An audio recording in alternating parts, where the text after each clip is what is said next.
Monsieur Aboubacar. Madame Descamps-Gronier.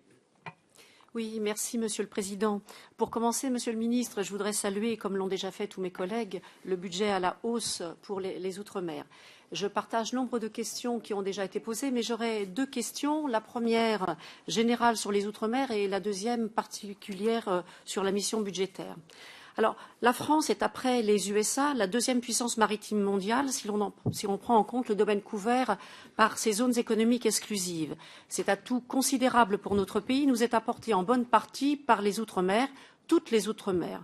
L'annexe au projet de loi de finances fait la part belle, et c'est bien normal, aux Outre-mer les plus peuplés, mais évoque peu les territoires les plus reculés, pas ou peu habités, notamment de façon permanente. Je pense notamment aux territoires australes et antarctiques français, et voire même à l'île de Clipperton.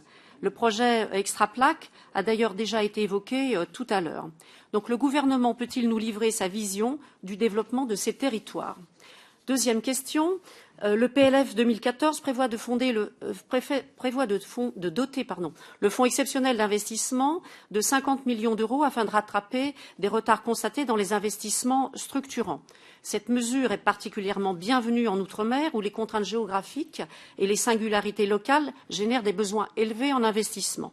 Le rapport de la mission de l'audit sur le fonds exceptionnel d'investissement, réalisé par l'inspection générale de l'administration et rendu en septembre 2012, pointait les retards dans la réalisation des projets financés par cet outil budgétaire, s'interrogeant notamment, je cite, sur le réalisme du montage initial des opérations, le rôle des services de l'État dans le conseil aux collectivités territoriales, l'appréciation portée par ces mêmes services lors de l'instruction sur le calendrier prévisionnel des projets qui leur sont soumis et les capacités des maîtres d'ouvrage, notamment les communes, à suivre l'exécution des projets. Quelles mesures le gouvernement a-t-il mis en place depuis la remise de ce rapport pour remédier aux lacunes qui avaient déjà été mises en lumière?